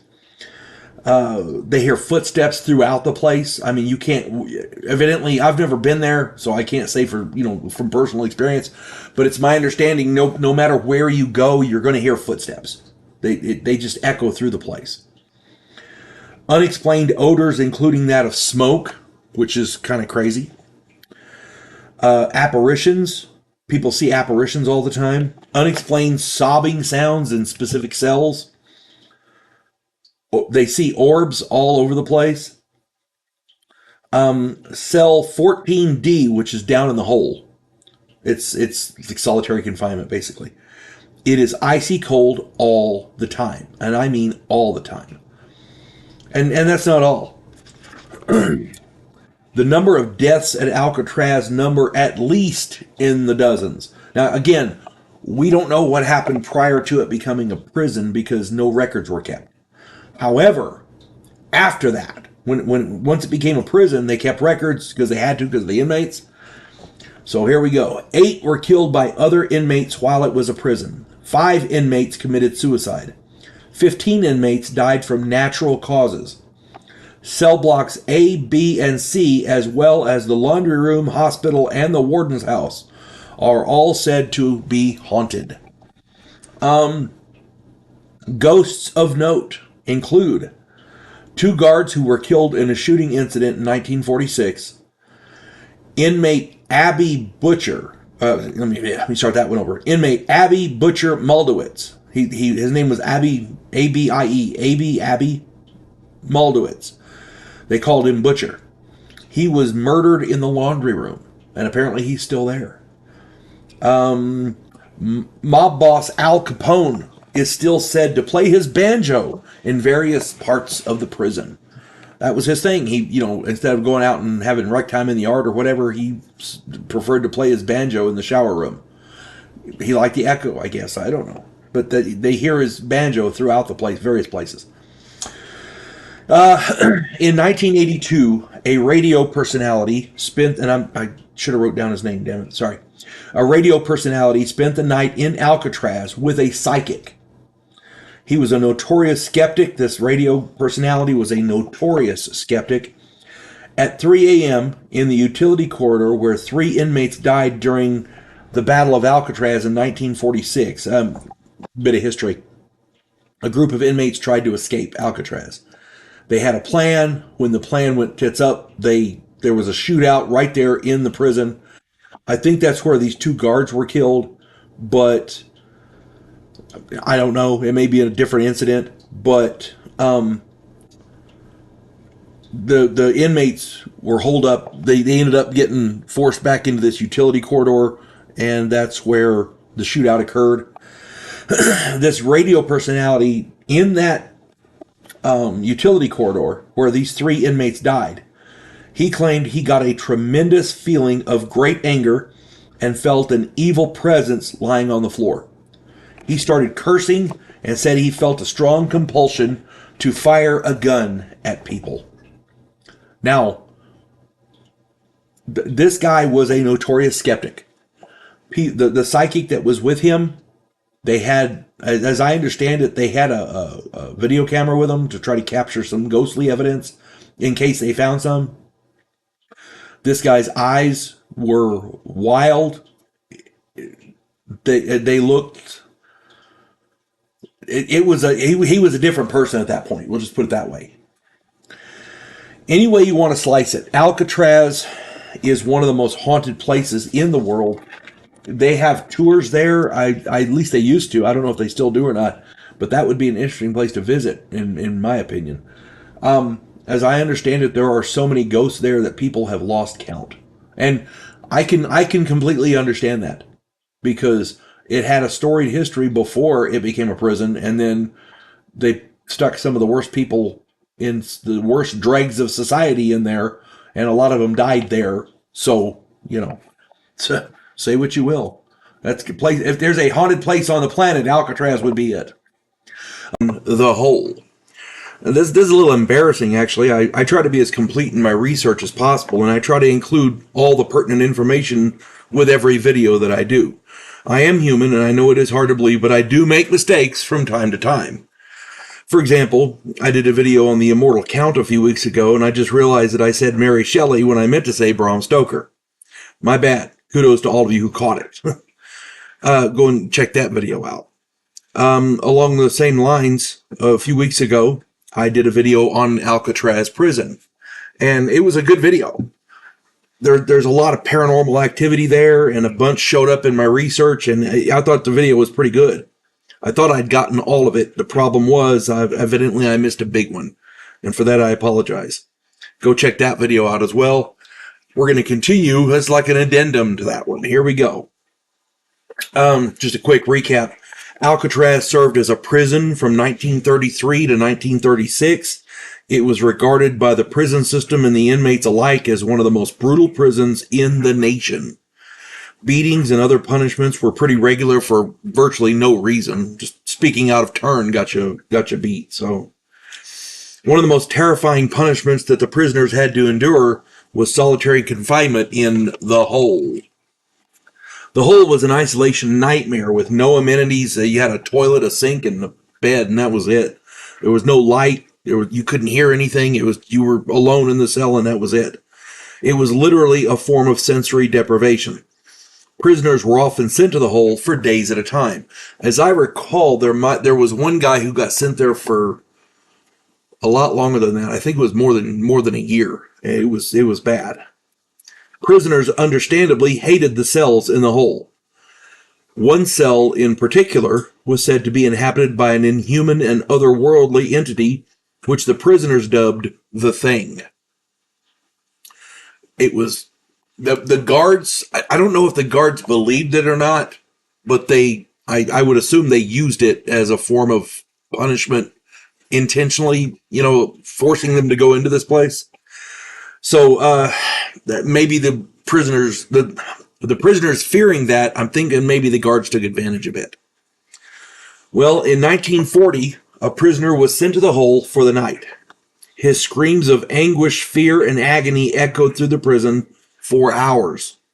He cried out that something was in there with him, that particular something had red glowing eyes. The guards intentionally ignored him.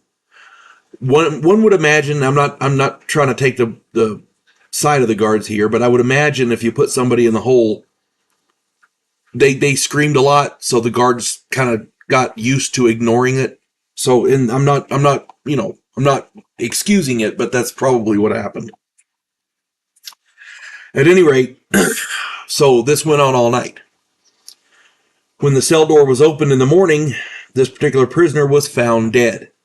His wide open, bloated eyes and facial expression denoted extreme fear. There were marks around his throat, but no other signs of violence. The coroner examined him and ruled that he'd been murdered by strangulation because he could not have made the marks himself. They could not be self-inflicted. Now here's another scary aspect of this. While his body was being examined, that particular prisoner was witnessed at morning roll call by more than a dozen people, including the guards. That particular prisoner has subsequently vanished into thin air. And this is it's in the logbooks. It's there. This guy was counted at roll call while he was being examined by the coroner.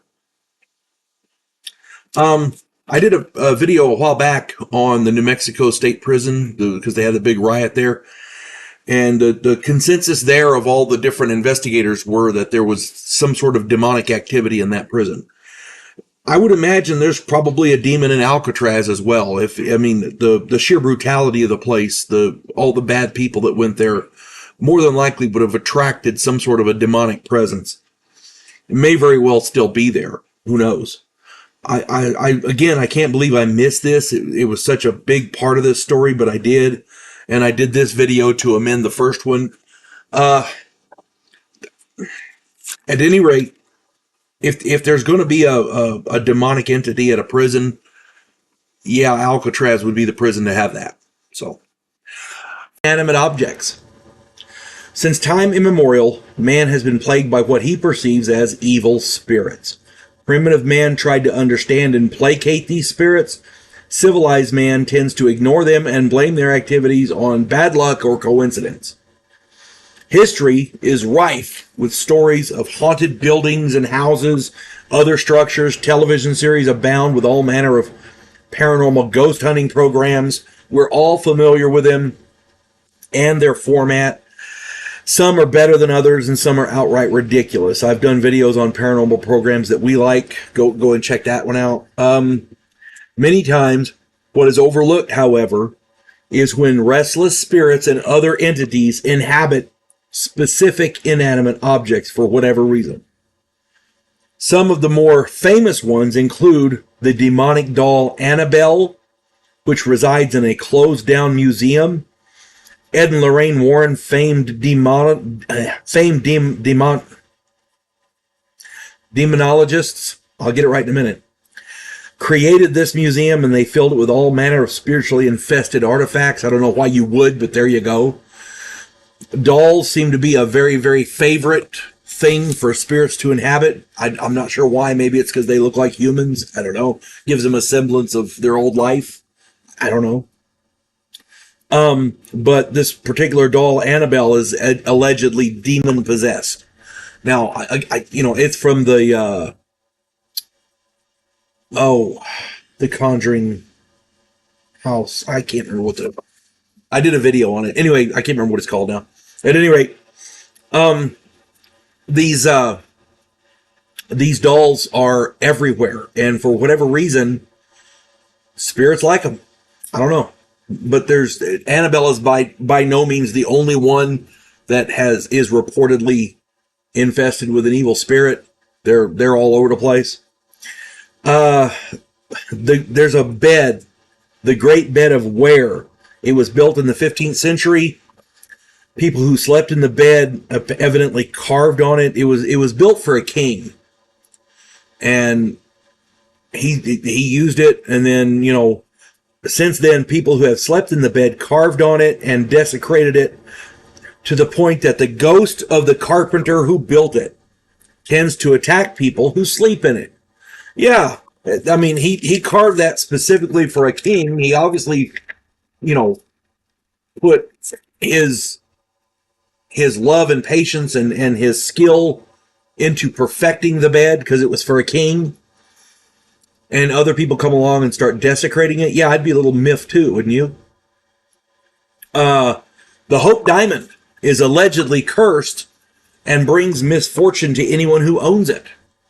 There is substantial evidence to support this allegation. A number of people have died. A number of people have had serious accidents that left them scarred or crippled. There's substantial evidence to support that allegation.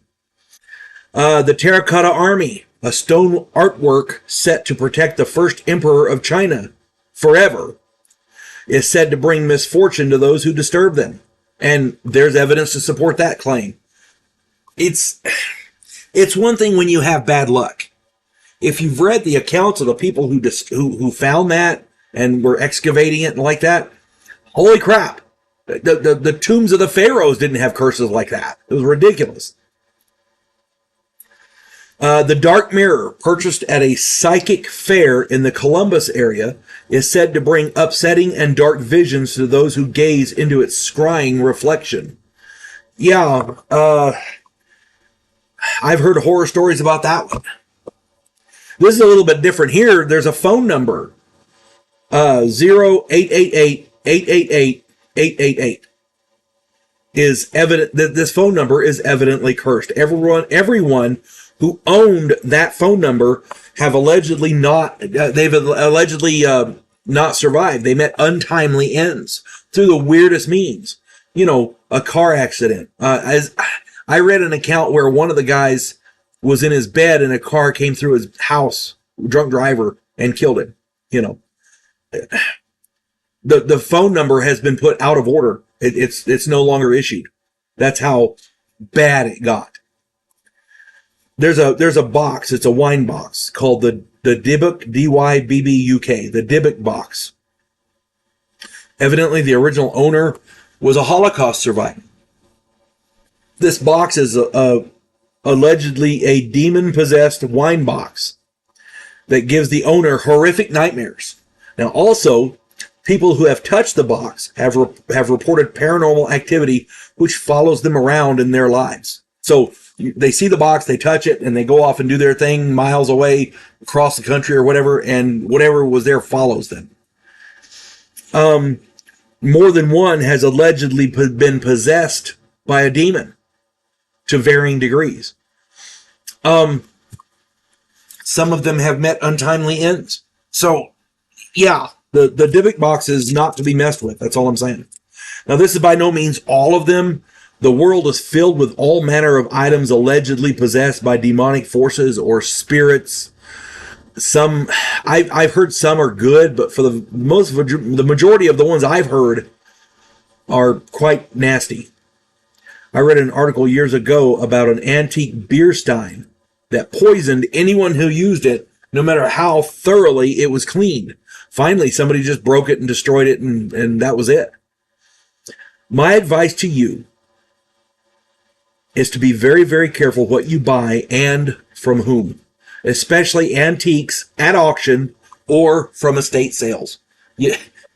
Honestly, you just never know. The House of Death.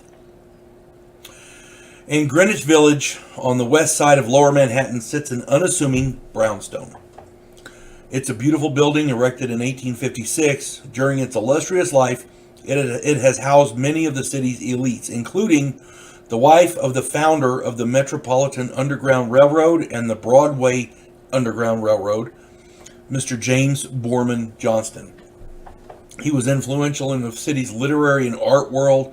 After his death, his widow moved their daughters into the House of Death. Of course, I don't think she knew it was that at the time, or she probably wouldn't have. But they moved in there in the 1880s. The first recorded incident of bad luck was in 1897. A boy suffered a broken leg when he was hit by a man riding a bicycle. The cyclist was arrested for that. Samuel Clemens, also known as Mark Twain, stayed at the house for just over 12 months. As a skeptic, he wrote of a clear and plain paranormal experience. I can't read my own writing. He witnessed a piece of wood moving through the air by itself. Being Mark Twain, he of course shot it with his pistol. Yeah, what is it? I don't know. Kill it. Oh my God. That's Mark Twain, you know. The piece of wood fell to the floor amidst drops of blood. Mark Twain maintained that the blood was from a rat. How you get that, I don't know. But a skeptic will be a skeptic no matter what. The House of Death has more than a score of ghosts inhabiting it. That's more than 20. Mark Twain, apparently, is one of them. He's been seen multiple times. His ghost has actually interacted with people, talking to them, that kind of thing. Monstrous dark shadows have been seen moving through the halls. A brave woman tried to touch one and said it was a substance without substance. It was chilly and damp like a marsh mist. People have seen a woman in a white dress in several places in the building. The people have seen a gray cat moving through the corridors, a phantom gray cat. And one of the most tragic ones, there's a young girl roaming the halls. 10 deaths occurred in the house, the first of which was a dog. The deaths were caused by heart attacks, suicides, and murder, and they all came in rapid succession. On November 2nd, 1987, this is the worst one, oh my God. I had to put this in there because it's heart-wrenching, so be aware. On November 2nd, 1987, Lisa Nussbaum was murdered in the house. She was 6 years old. Her father apparently beat the poor girl to death while on a cocaine binge. As a parent, that gets me. The ghostly happenings in the house spread to surrounding buildings. A ghostly female figure is often seen wandering in the corridors and nearby buildings as well. The stairwell apparently seems to be the nexus of the ghostly activity in this building, in the House of Death. The antique stairs are dark and wide and evidently are where the ghosts prefer to dwell. This is where the majority of the sightings are, and people have tried to go in and investigate, and all that ever comes out of it is, well, they're here, Nobody's ever tried to really, go after it, so I don't know. The house is currently privately owned and occupied, and the current occupants continue to report ghostly happenings. Evidently, none of these ghostly happenings are apparently dangerous. That's the part that gets me. The part that I would be worried about is the monstrous dark shadows that have been seen moving through the halls. That part gets me. Now, this woman that apparently touched it, it didn't harm her. She just said it was a substance without substance and kind of felt chilly and damp like a marsh mist. So I don't know what the hell that's about. That doesn't sound demonic to me, but yeah, I don't know. A dark shadow, I don't know. Cimarron, New Mexico. The town of Cimarron, New Mexico was front and center in the opening of the Old West. This is literally ground zero of the Wild West. The Santa Fe Trail runs right through here. Some of the biggest names in American history frequented the area.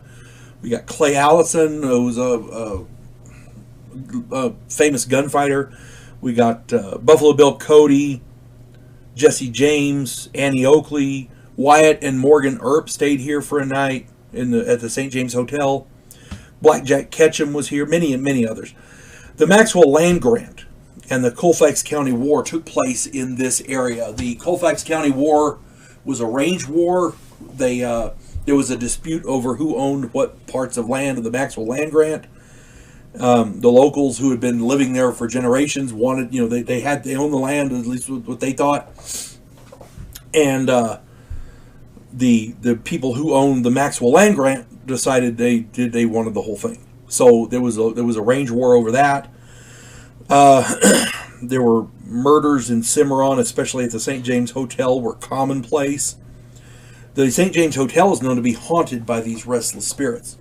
And it just goes on and on and on. And that's not the only place in Cimarron, but there's tons of others. Lots of the local businesses, the local buildings have been around since then. And there's almost every place in in Cimarron that has an old building like that has stories. You just got to listen. Southwest of Cimarron stands Urraca Mesa, Urraca. It's long thought to be home to many paranormal phenomena, including, quote, a portal to hell. There used to be cat totems standing guard around this portal, but they have long since disappeared. Local American Indian tribes, First Americans, claim that it is haunted. Some believe that local mystics use the energy of the mesa to bolster their magic. Who knows? Others believe that the mesa may be one of the origin points for the skinwalkers. And if you don't know what a skinwalker is, you got to look that up. Those things are terrifying. It's just crazy. And if it's not just Uraka Mesa, there's tons of other places in the area that are landmarks, historic landmarks. There's lots of places in the area where massacres took place, and I'm not talking where Indians massacred white people. I'm talking about during the Colfax County War. There was lots of gunfire, lots of death and destruction. As I recall, the Colfax County War started when a preacher was killed, and a local preacher, and everybody was very angry about that. And as I recall, Clay Allison found they found the guy that did it, and Clay Allison paraded him up and down Main, got drunk, because Clay Allison was a good guy until he got drunk, and then he became this vicious, he was not a happy drunk. We'll just leave it at that. And he got this guy that they figured killed this preacher, and as I understand it, as I recall, they drug him up and down Main Street to show him off, and then they hung him in front of the St. James Hotel right there. That was Wild West justice right there, mob justice. And that's one of the things about the St. James. There's tons of places there where people hear all kind of ghostly stuff. The whole area is rife with hauntings. So you just got to listen to the locals and let them tell you stories. If you get the chance, the St. James Hotel in Cimarron, as well as the surrounding area, can be a rewarding vacation spot. If you like ghosts, this is a place to come visit. There are many tourist attractions, and most of them are said to be haunted in some way or other. This place has such a rich and storied past. It can't not be haunted. That's all I'm saying. Battlefields. I was trying to find a specific battlefield, but it turns out there's a whole buttload of them, and apparently they're all haunted. So I'm just going to go down a list here. It has been said, and I truly believe it, that every square inch of land in the world once belonged to someone else. The entire world has been drenched in blood, and it's quite probable that there are ghosts in every corner of the globe. But if you want to see ghosts, wandering the land, you really need to find the battlefields, places where men butchered each other en masse. I'm sure that every battlefield has ghosts, some more so than others. I'm going to list 5 of the bloodiest battlefields across the world, all of which have had reports of spirits wandering the land. Here we go. Gettysburg, 1863. The North and the South fought over this terrain, and 46,000 Americans paid the ultimate price. Gettysburg is one of the most haunted battlefields in America. They see all kinds of stuff there. You name it, it's been seen there. Apparitions, orbs, phantoms, you name it. Actual physical embodiment of soldiers. It's all there. You just got to look. Number 2, Cannae, 216 BC. Hannibal sought to defeat the Romans in one last decisive battle. Hannibal outwitted the Romans and won. This battlefield is in Italy. 50,000 Romans were killed compared to only 10,000 Carthaginians. And to this day, everybody who goes and visits that battlefield,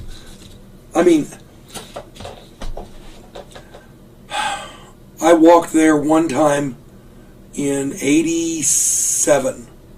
I walked on that ground, and I could feel something. I didn't see anything, but I could feel something. If that makes any sense. You just got to go there. That's all there is to it. Number 3, the Somme.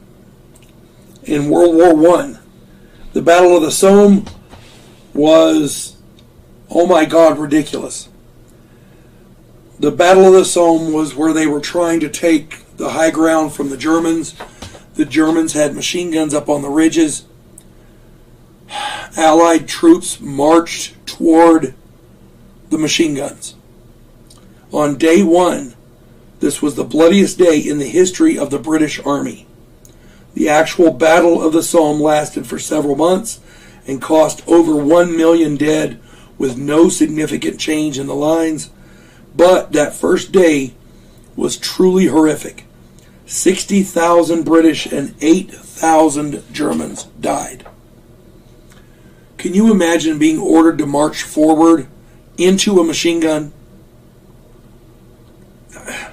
If there's not ghosts on that battlefield, there's not ghosts anywhere. That's all I'm saying. Number 4, Leipzig, 1813. The French fought the combined forces of Austria, Prussia, and Russia. This was the most decisive defeat of Napoleon's career. The superior French forces were overwhelmed by the superior numbers of the other three, their opponents. 30,000 French died compared to 54,000 of the opposition. When you talk about a battle, people tend to think of newer battles because of the better weaponry being more bloody. And that's not the case, because you also have to take into account in modern battlefields they have cold weather gear. They have modern medical equipment, modern medicines like penicillin, antibiotics. When Leipzig happened, they didn't have antibiotics. They had nothing. So a gunshot became infected. A gunshot wound was more than likely going to be fatal regardless. Also, modern bullets make nice, neat holes. Musket balls, when they hit a bone, they tend to fragment. You've seen movies like from the Old West, for example, where the doctor's digging around there with forceps and I got it, ka-ting, you know. No, you're in there, Dale. A piece went this way and a piece went that way, and well, and I think another piece went up this way. They're digging through the meat to get the bullet fragments. That's pretty much what happened, because the process for casting musket balls was not precise. You had air bubbles in them. You had, it was just crazy. Aside from the battle itself, battlefield conditions and the aftermath of the battle killed a lot of people. And pain and suffering, it's not like they had painkillers. The most they had was like wine and spirits. But they didn't have morphine. They didn't have, any of the modern medicines. So the aftermath of the battle was just as bloody as the battle itself. The older battles like that, I can't imagine going through that. That's ridiculous. And the fifth one. This was quite possibly the bloodiest battlefield anywhere in the world. Stalingrad, 1942 and 43, World War II. Nazi Germany invaded the Soviet Union. The battle was long and costly for both sides. 841,000 Germans died compared to 1,130,000 Russians. The totals would have been far less had Hitler allowed the Sixth Army to retreat. But by February 1943, the Sixth Army was crushed.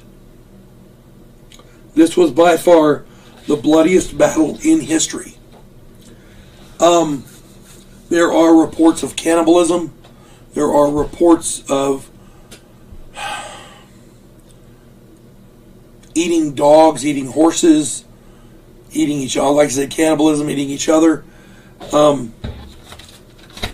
This was the hardest defeat for the German army during World War II.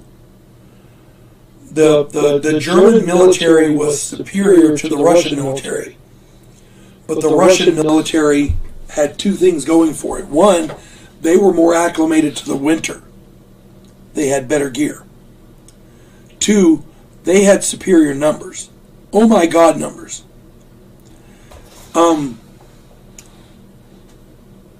When the army commander, the military commander, is begging to retreat because he knows he's going to get encircled and cut off, and Hitler refused to let them retreat. I did a military blunders video on this. Go check that out. You'll see what I mean. It was crazy. And these are not the only 5, by the way. There are other battlefields, to be sure, and I'm sure all of them were horrific and bloody. There's no such thing as a good battle or a friendly war. It just doesn't happen. It doesn't exist.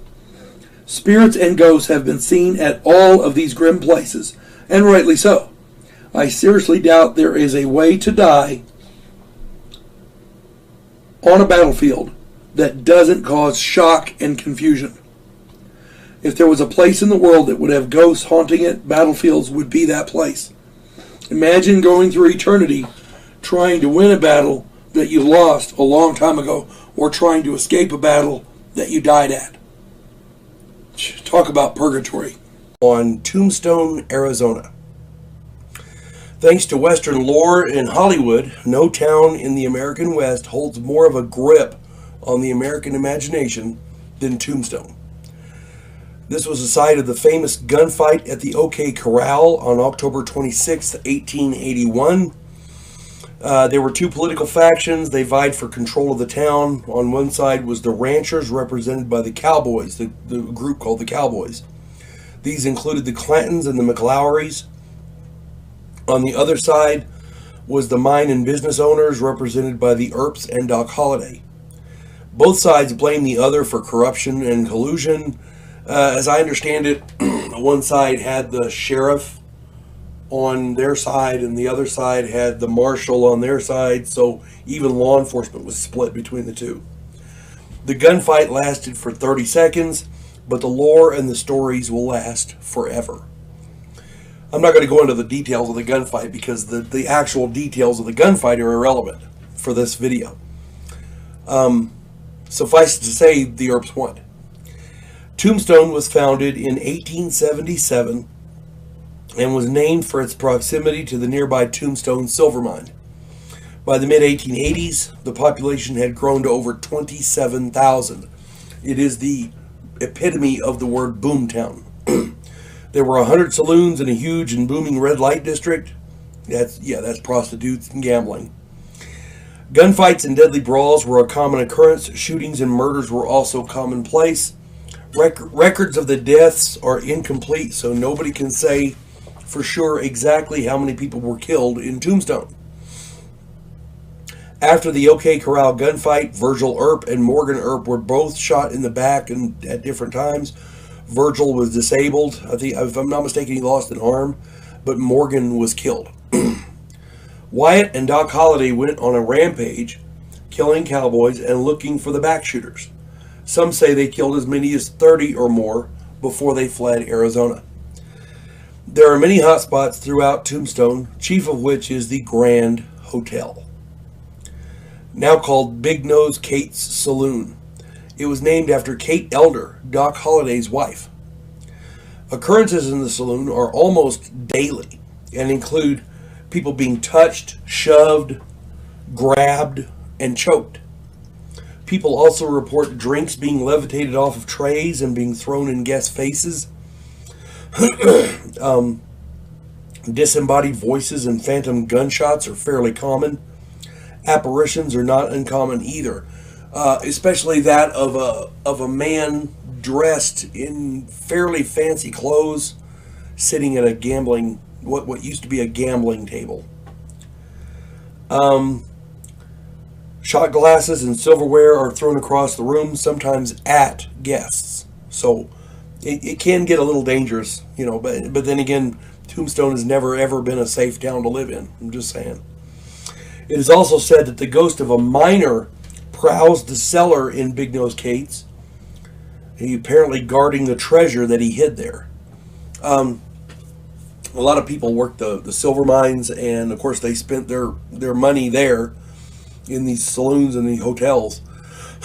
So when this guy apparently amassed a good deal of silver. He hid it in the cellar of the Grand Hotel, which is of course now Big Nose Kate's saloon, and apparently his ghost is there still guarding what he hid. So other people report apparitions walking in the streets. As a matter of fact, both Virgil and Morgan Earp are said to prowl the streets looking for cowboys. Yeah. A lot of people think that feuds were, well, I'm feuding with so-and-so, so I ain't talking with them. Back in the day, feuding was, let's go get our guns and go kill those guys. That was a feud back in the day. And feuds ended when one side ran out of people. That's just the way it was. So, if the Earps are still feuding with the Cowboys, yeah, they're going to be looking for the Cowboys there in Tombstone. That's all I'm saying. So yeah, different mindset back then, folks. You don't give up. Period.